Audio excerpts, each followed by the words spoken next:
नमस्कार दोस्तों, स्वागत है आपका ISPCS एकेडमी में। और PCS जे के प्रैक्टिस सेट में हम आज से शुरू कर रहे हैं संविदा अधिनियम यानी कि कॉन्ट्रैक्ट एक्ट। तो यहाँ पर पहला क्वेश्चन हम लोग देख लेंगे और करीब 100 क्वेश्चन की ये सीरीज है, तो वीडियो में अंत तक बने रहें। ये महत्वपूर्ण प्रीवियस ईयर क्वेश्चन पेपर हैं जो आगामी परीक्षाओं में आने की इनकी प्रबल संभावना है। और यदि आप चैनल पर नए हैं तो चैनल को जरूर सब्सक्राइब कीजिए। यहाँ पर पहला क्वेश्चन कह रहा है कि भारतीय संविदा अधिनियम 1872 का विस्तार है, तो इसका आंसर हो जाएगा बी, जम्मू कश्मीर राज्य के सिवाय संपूर्ण भारत पर। चलिए नेक्स्ट क्वेश्चन देख लेंगे। संविदा अधिनियम अधिनियमित किया गया था, तो यह किया गया था 1872 में। नेक्स्ट क्वेश्चन देखेंगे। भारतीय संविदा अधिनियम 1872 लागू हुआ, तो यह लागू हुआ 1 सितंबर 1872 को। नेक्स्ट क्वेश्चन देखेंगे। और मित्रों, मैं क्वेश्चन को पढ़ता जाऊंगा और उनके आंसर को टिक करता जाऊंगा। आप इसको जब आप देखते हैं इस वीडियो को, तो आप इसको फास्ट फॉरवर्ड स्पीड पर देखिए, जिससे आपके समय की बर्बादी ना हो।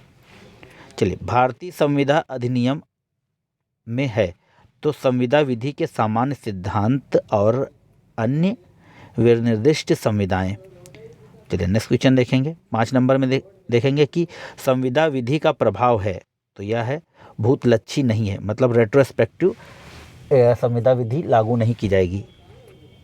चलिए नेक्स्ट क्वेश्चन देख लेंगे। प्रस्ताव की परिभाषा संविदा अधिनियम की किस धारा में दी गई है, तो यह दी गई है धारा 2 का, ऑप्शन ए। चलिए नेक्स्ट क्वेश्चन देखेंगे और हम जल्दी जल्दी करेंगे, जिससे कि यह वीडियो 20 से 25 मिनट के बीच में ख़त्म हो जाए। भारतीय संविदा अधिनियम के अंतर्गत ऑफर अथवा प्रपोजल किस धारा में परिभाषित किया गया है, तो धारा 2A में परिभाषित किया गया है। एक प्रस्ताव से आशय है तो संबोधित व्यक्ति की सहमति प्राप्त करने के लिए कोई कार्य करने अथवा न करने की रजामंदी प्रस्ताव से संबंधित है। चलिए नेक्स्ट क्वेश्चन देखें। निम्नलिखित में से कौन सा वैध प्रस्ताव का आवश्यक तत्व नहीं है, तो इसका जो सही आंसर हो जाएगा वो हो जाएगा डी, यह किसी निर्दिष्ट व्यक्ति को किया जाना चाहिए, सभी व्यक्तियों को नहीं। चलिए नेक्स्ट क्वेश्चन देखेंगे। का ने खा को उसकी सहमति प्राप्त करने के उद्देश्य से एक लूना मोपेड 5,000 रुपये में विक्रय करने के लिए पत्र लिखा और कहा कि उस लूना को विक्रय करने का इच्छुक है। उक्त कार्य के लिए यह प्रस्ताव कहा जाएगा का के लिए प्रस्ताव किया है, ऑप्शन ए हो जाएगा इसका आंसर। नेक्स्ट क्वेश्चन देखेंगे। भारतीय संविदा अधिनियम की निम्नलिखित धाराओं में से कौन सी धारा स्वीकृति से संबंधित है, तो धारा 2B यानी कि 2 खा। चलिए नेक्स्ट क्वेश्चन देख लेंगे। जब किसी प्रस्तावना का प्रतिग्रहण कर लिया जाता है तो वचन बन जाता है, या परिभाषा दी गई है, या दी गई है 2B में यानी कि 2 खा में, 2B। चलिए नेक्स्ट क्वेश्चन देखेंगे। यह इंपॉर्टेंट धारा है। सही उत्तर को इंगित कीजिए। एक स्वीकृत प्रस्तावना है, एक वचन है, तो क्या है प्रस्तावना, क्या है एक वचन है। चलिए नेक्स्ट क्वेश्चन देखेंगे। और मित्रों, निरंतर अभ्यास करते रहिए, क्योंकि निरंतर अभ्यास ही सफलता की कुंजी है। भारतीय संविदा अधिनियम की धारा 2B के अनुसार एक अनुबंध है, तो क्या है कुछ करने के लिए एक वचन ही एक अनुबंध है। सही उत्तर बताइए। एक वचन है, एक स्वीकृति प्रस्ताव है। और मित्रों, यदि आप जीएस से घबरा रहे हैं यूपी PCS की परीक्षा में, तो आप हमारे चैनल पर जाके मयंक सर और इमरान सर की जीएस की प्लेलिस्ट पड़ी हुई है, जिसको आप फास्ट फॉरवर्ड में देखेंगे तो आपका पूरा जीएस रिवाइज हो जाएगा और उससे बाहर कुछ नहीं आएगा, ये बात आप मान लीजिए। 16 नंबर में कह रहा है कि प्रस्तावना प्रतिग्रहिता हो जाने पर, तो प्रतिग्रहिता हो जाने पर क्या होता है, तो यहाँ पर हो जाएगा वचन हो जाती है। चलिए नेक्स्ट क्वेश्चन देखेंगे। निम्न में से कौन सा वाक्य सही नहीं है, तो मौखिक स्वीकृति ही वैध स्वीकृति होती है। मौखिक नहीं बल्कि लिखित स्वीकृति ही वैध स्वीकृति होती है। चलिए नेक्स्ट क्वेश्चन देखेंगे। 18 नंबर में कह रहा है कि स्वीकृति के लिए केवल मानसिक संकल्प स्वीकृति हेतु पर्याप्त नहीं होगा, बोलना, लिखना या कोई अन्य रूप बाहरी प्रकटन के लिए कुछ होना चाहिए। उच्चतम न्यायालय द्वारा यह धारित किया गया, तो यह किस निर्णय में धारित किया गया, तो यह धारित किया गया भगवान दास बनाम गिरधारी लाल एंड कंपनी के वाद में। चलिए नेक्स्ट क्वेश्चन देखेंगे। भारतीय संविदा अधिनियम की निम्न धाराओं में से कौन सी धारा स्वीकृति से संबंधित है? ये बहुत ही इंपॉर्टेंट क्वेश्चन। तो स्वीकृति से संबंधित धारा 2B 4, 5 एंड 7। चलिए नेक्स्ट क्वेश्चन देखेंगे। भारतीय संविदा अधिनियम 1872 का निर्वाचन खंड निम्न में से उपबंधित है, तो कहाँ उपबंधित है? तो यह धारा 2B में उपबंधित है। नेक्स्ट क्वेश्चन देखेंगे। कौन सा कथन सत्य है? तो प्रत्येक वचन करार है, यह कथन सत्य है। Option A. हर एक वचन और ऐसे वचनों का हर एक संवर्ग जो एक दूसरे के लिए प्रतिफल है, तो क्या होता है? वह करार है। Option C. नेक्स्ट क्वेश्चन देखेंगे। वचन के तत्वों की संख्या है, तो वचन के तत्वों की संख्या 2 है। चलिए नेक्स्ट क्वेश्चन देखेंगे। ए बी को एक प्रस्ताव करता है, बी द्वारा प्रस्ताव स्वीकार कर लेने पर यह क्या हो जाता है? ऑप्शन हो जाएगा बी, ए प्रस्ताव का वचन हो जाता है। चलिए नेक्स्ट क्वेश्चन देखेंगे। भारतीय संविदा के अनुसार वचन एक प्रस्ताव है जो स्वीकृत है। चलिए नेक्स्ट क्वेश्चन देखेंगे। जब कोई व्यक्ति अपनी अंतिम सहमति के अभिव्यक्त किए बिना कुछ निबंधन प्रस्तावित करता है जिन पर वह वार्ता के लिए सहमत है, तो वह हो जाएगा प्रस्थापना के लिए निमंत्रण देता है। Which is correct? All correct. Proposal plus acceptance equal promise, promise plus consideration agreement, agreement plus enforceability contract. Very good. Next question में चलेंगे। 28 में लिखा है कि निम्नलिखित में से किसमें संविदा नहीं है, तो किसमें नहीं है? ऑप्शन ए में। का अपने तोते को एक प्रस्ताव बोलना सिखा देता है और उसे खा के पास भेजता है। तोता खा के समान प्रस्ताव बोल देता है और खा तोते को अपनी अभिस्वीकृति बता देता है, तो यह प्रस्ताव नहीं होगा। वस्तु का मूल्य सूची के साथ दुकान में प्रदर्शित करना प्रस्थापना के लिए आमंत्रण है, बल्कि प्रस्थापना के लिए स्वीकृति नहीं है बिल्कुल भी। चलिए, दुकान के शोकेस में प्रदर्शित कीमत की स्लिप लगा, ये क्या है? प्रस्ताव के लिए आमंत्रण है। भारतीय संविदा अधिनियम के अंतर्गत किसी दुकान में विक्रय के लिए प्रदर्शित सामग्री पर लगा मूल्य पर्चा होता है, तो ऑप्शन सी हो जाएगा, प्रस्ताव के लिए आमंत्रण। रिपीटेड क्वेश्चन बिल्कुल भी नहीं गलत होने चाहिए। Menu card is a hotel is a क्या है? An invitation to offer. ये क्वेश्चन इंपॉर्टेंट है, बहुत बार आ चुका है। निम्नलिखित में से कौन सा प्रस्थापना की कोटि में आता है? 33 नंबर, तो ऑप्शन जनता को पुरस्कार की घोषणा। कौन सा प्रस्ताव मान्य है? एक ग्राहक एक दुकान से पुस्तक चुनकर दुकानदार के पास जाकर कहता है मैं इस पुस्तक को खरीदना चाहता हूं और दुकानदार हाँ कह देता है, तो यह प्रस्ताव हो जाएगा मान्य, यानी कि स्वीकृति दे दी है। माल को दुकान में कीमत की पर्ची लगाकर प्रदर्शित किए जाने का अर्थ यह है कि प्रस्ताव किया जाए ग्राहक द्वारा। नेक्स्ट देख लेंगे और जल्दी जल्दी फटाफट हम लोग इन क्वेश्चनों को करेंगे। एक स्वयंसेवी दुकान में एक ग्राहक को कुछ वस्तुओं को चुनता है और उनको कैशियर के काउंटर पर लाता है। निम्नलिखित परिस्थितियों में किसमें संविदा पूर्ण होती है? तो जब कैशियर मूल्य स्वीकार कर लेता है, इसका मतलब कि संविदा पूर्ण हो गई। यह सिद्धांत कि किसी पूछताछ के संबंध में दी गई सूचना प्रस्थापना के लिए आमंत्रण होती है, प्रतिपादित किया गया था। तो कहाँ प्रतिपादित किया गया था? हार्वे बनाम फैसी के वाद में। चलिए नेक्स्ट क्वेश्चन देखेंगे। ये इंपॉर्टेंट वाद है, आप इसके पढ़ सकते हैं आप इसकी विषय वस्तु को।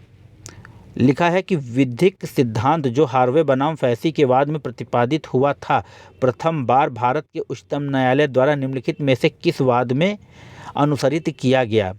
तो वह अनुसरित किया गया D.I. मैकफरसन बनाम M.N.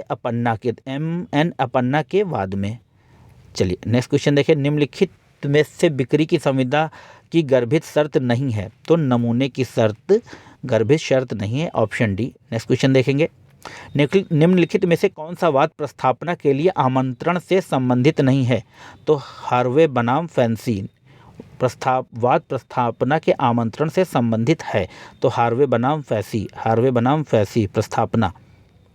चलिए, हार्वे बनाम फैसी का प्रमुख वाद निम्नलिखित में से किससे संबंधित है? तो आप अभी देख चुके हैं, प्रस्थापना के लिए आमंत्रण से संबंधित है। एक सामान्य प्रस्ताव ऐसा प्रस्ताव है जो सामान्य जनों को दिया जाता है एवं किसी के भीतर किसी के भी द्वारा स्वीकार किया जा सकता है। चलिए नेक्स्ट क्वेश्चन देखेंगे। सामान्य प्रस्ताव पर प्रसिद्ध वाद, तो कार्लिल बनाम कार्बोलिक स्मोक बॉल कंपनी वाद। नेक्स्ट क्वेश्चन, निम्नलिखित में से कौन सा वाद प्रस्तावना से संबंधित है? तो आप देख सकते हैं कार्लिल बनाम कार्बोलिक स्मोक बॉल कंपनी का वाद। नेक्स्ट क्वेश्चन, सामान्य प्रस्ताव के मामले में संसूचना देनी आवश्यक नहीं होती है। यह प्रस्तावक ने अपेक्षा न की हो ऐसा निर्णय दिया गया है। तो कार्लिक बनाम कार्बोलिक स्मोक बॉल कंपनी के वाद में। नेक्स्ट क्वेश्चन, कार्लिक बनाम कार्बोलिक स्मोक बॉल कंपनी का वाद संबंधित है। तो प्रस्ताव, स्वीकृति, प्रतिफल एवं बाजी करार से भी। चलिए नेक्स्ट क्वेश्चन, भारत संघ बनाम मद्याला तथैया का वाद एक उदाहरण है जिसमें निविदा किया गया था स्थायी प्रस्ताव के रूप में। नेक्स्ट क्वेश्चन, निम्नलिखित में से कौन वचनदाता नहीं हो सकता? तो व्यक्ति जो निविदा मांगता है यदि ठेकेदारों ने निविदा जमा किया हो। नेक्स्ट क्वेश्चन देखेंगे। टेंडर है प्रस्ताव के लिए आमंत्रण। निम्नलिखित में से कौन सा कथन असत्य है? तो यहाँ पर निविदा को आमंत्रित करने वाला व्यक्ति उसे स्वीकार करने के लिए बाध्य है, ऐसा जरूरी नहीं। सही उत्तर को इंगित कीजिए। निविदा आमंत्रित करने की सूचना एक प्रस्तावना नहीं वरन प्रस्तावना के लिए आमंत्रण है। चलिए नेक्स्ट क्वेश्चन, न्यूज़पेपर में निविदा प्रस्तावना का आमंत्रण है, ऑप्शन ए। निविदा आमंत्रित करने के लिए समाचार पत्र में प्रकाशित सूचना प्रस्तावना के लिए आमंत्रण, ऑप्शन बी। नेक्स्ट क्वेश्चन, चलिए सूची 1 को सूची 2 से मिला लेंगे यहाँ पर, और जो इसका सही आंसर है हम लोग देख लेंगे। तो इसका आंसर है यहाँ पर ए, और हम लोग मिला लेंगे ए का 2। एक रेलवे टाइम टेबल, यह सामान्य प्रस्ताव है। B1 निविदा हेतु जन सूचना, यह प्रस्ताव का आमंत्रण है, आप देख चुके हैं। C4 एक स्वयं सेवा वाले मॉल में एक ग्राहक द्वारा कोई सामान अलमारी से उठाकर अपनी टोकरी में रखना, यह प्रस्ताव की स्वीकृति नहीं है। ए बी से कहता है कि यदि उसे ए का प्रस्ताव स्वीकार करने योग्य ना लगे तो तुरंत बी नहीं कह दे, बी चुप रहे, यह प्रस्ताव की स्वीकृति है। चलिए नेक्स्ट क्वेश्चन की ओर बढ़ेंगे। एक मिनट माफ कीजिएगा। चलिए नेक्स्ट क्वेश्चन देखेंगे। प्रति प्रस्ताव है, तो प्रति प्रस्ताव क्या है? प्रस्ताव की स्वीकृति, ऑप्शन सी। चलिए नेक्स्ट क्वेश्चन देखेंगे। एक प्रति प्रस्ताव है, तो आप देख चुके हैं एक वास्तविक प्रस्ताव की अस्वीकृति प्रति प्रस्ताव है। चलिए, when a counter proposal is accepted the contract arise, तो option B in term of counter proposal. Next question 58 में माफ कीजिएगा, हाँ 58 में, निम्नलिखित में से कौन सा वाद क्रॉस प्रस्तावना से संबंधित है? तो हो जाएगा बी का टिन बनाम Hoffman and company, option B Tinn बनाम हॉफमैन एंड कंपनी। चलिए, यदि दो पक्षकार एक समान प्रस्ताव एक दूसरे की अज्ञानता में दें तो इसे कहा जाएगा प्रतिकूल प्रस्ताव या क्रॉस ऑफर। चलिए नेक्स्ट क्वेश्चन देखेंगे। एक प्रस्ताव जिसे एक विशिष्ट समय में स्वीकृति है तो खुले रहने की अनुमति दी जाती, उसे क्या कहा जाता है? तो स्टैंडिंग प्रस्ताव कहा जाता है, ऑप्शन सी। आप इसको ना देखें, आप इसको केवल चला के छोड़ दीजिए, तब भी आप सुनते रहेंगे, तब भी आपका बहुत रिवाइज हो जाएगा इस वीडियो को। 61 में कह रहा है, का डाक द्वारा खा को एक प्रस्तावना करता है, परंतु खा के पास प्रस्तावना का पत्र पहुंचाने के पूर्व ही खा की मृत्यु हो जाती है। खा का पुत्र प्रस्तावना को प्रतिग्रहित कर लेता है। का ने दायित्व के संबंध में निम्नलिखित कथनों में से कौन सा कथन सबसे अधिक उपयुक्त है? तो इस क्वेश्चन का आंसर देख लेंगे। 61 का जो सही आंसर है वो है डी, का उत्तरदायी नहीं, क्योंकि प्रस्तावना केवल उसी व्यक्ति द्वारा प्रतिग्रहित की जाती है जिसको प्रस्तावना की जा रही है। चलिए नेक्स्ट क्वेश्चन देखेंगे। सही उत्तर का बताइए। डाक द्वारा स्वीकृति उस समय पूर्ण होती है जब स्वीकृति का पत्र पेटिका में डाल दिया जाता है। नेक्स्ट क्वेश्चन, निम्नलिखित में से किस परिस्थिति में स्वीकृति वैध मानी जाएगी? तो कब मानी जाएगी वैध? जब स्वीकृति फैक्स द्वारा भेजी गई है, ऑप्शन ए।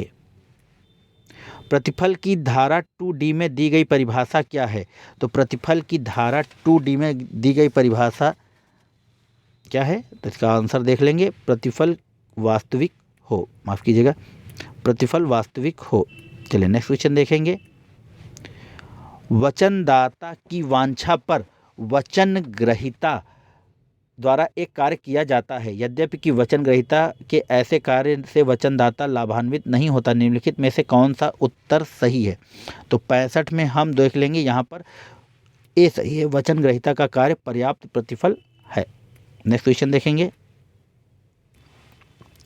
66 नंबर क्वेश्चन कह रहा है कि भारतीय संविधान अधिनियम की धारा 2D में किसकी परिभाषा दी गई है? तो दी गई है प्रतिफल की परिभाषा। नेक्स्ट देख लेंगे। भारतीय संविधान अधिनियम की कौन सी धारा निगमन प्रतिफल को परिभाषित करती है? तो 67 का देख लेंगे, डी, 2D या 2 घा। चलिए नेक्स्ट क्वेश्चन देखेंगे। 68 में भारतीय संविधान अधिनियम की धारा 2D के अधीन प्रतिफल के लिए प्रतिफल को वचन ग्रहीता या किसी अन्य व्यक्ति के द्वारा दिया जाना चाहिए, जो कोर्ट ऑफ किंग्स बेंच के द्वारा सर्वप्रथम 1677 में निम्नलिखित वाद में अपनाया गया था। तो इसका जो सही आंसर हो जाएगा डटन बनाम पूल के वाद में, ऑप्शन ए। चलिए नेक्स्ट क्वेश्चन देखेंगे। देखिए यहाँ पर कथन और कारण वाले क्वेश्चन है, तो ऐसे क्वेश्चनों को आप क्योंकि से संबोधित किया करिए बीच में। तो देखिए, संविदा में अजनबी व्यक्ति संविदा को लागू नहीं कर सकता क्योंकि वह संविदा का पक्षकार नहीं है, अतः वह लाभ प्राप्त नहीं कर सकता। तो इसका जो सही आंसर हो जाएगा आपको यहीं पे मिल गया, ऑप्शन ए। जैसे ही आप इस तरह के क्योंकि से क्वेश्चन को क्वेश्चन मार्क करेंगे, बहुत जल्दी ही आंसर निकल आएगा। चलिए आगे देखेंगे। 70 में लिखा है कि निम्नलिखित में से कौन सा प्रतिफल के संबंध में गलत है?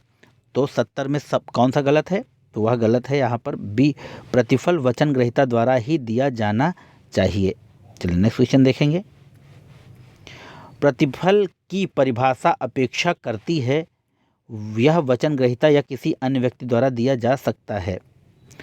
72, प्रतिफल संविदा के लिए आवश्यक है, प्रतिफल की वास्तविकता। 73 नंबर में देखेंगे। संविदा अधिनियम की धारा 2D या 2 घा में के अनुसार किसी वचन के लिए प्रतिफल वचन ग्रहीता या कोई अन्य व्यक्ति दे सकता है, इसलिए संविदा के संबंध में तो ऑप्शन हो जाएगा इसमें बी, कोई अन्य व्यक्ति वाद नहीं ला सकता। 74 में देख लेंगे। संविदा अधिनियम के अधीन प्रतिफल प्रगणित हो सकता है, तो सी, दोनों, वचन ग्रहीता से, वचन ग्रहीता के अतिरिक्त किसी अन्य व्यक्ति से। 75, भारतीय विधि के अंतर्गत, ऑप्शन ए सही होगा, वचनदाता की इच्छा पर कुछ करना या अथवा करने से विरत रहना। चलिए 76 नंबर देखें। निम्नलिखित में से कौन सा कथन सही है? तो 76 नंबर में सी सही है, प्रतिफल प्रतिग्रहीता या किसी अन्य व्यक्ति द्वारा दिया जा सकता है। चलिए 77 में देखेंगे। प्रतिफल की आवश्यक विशेषता यह है कि वह वचनदाता की इच्छा या अनुरोध पर ही दिया गया हो, ऑप्शन सी सही होगा यहाँ पे। प्रतिफल के बारे में कौन सा कथन सही नहीं है? उसके लिए अपरिचित वाद नहीं ला सकता। चलिए नेक्स्ट क्वेश्चन। 79 में लिखा है कि निम्न में से कौन सा सही है? तो प्रतिफल पूर्व, वर्तमान या भविष्य का हो सकता है। प्रतिफल हो सकता है भूतकाल, वर्तमान एवं भविष्य, ऑप्शन डी। एक निष्पादित प्रतिफल से तात्पर्य है, तो 81 में इसका जो सही आंसर हो जाएगा वो है डी, संविदा के निर्माण के समय कोई वस्तु जो वचनदाता की आज्ञा, यहाँ पर आज्ञा होगा, वचनदाता की इच्छा पर दी जा चुकी है।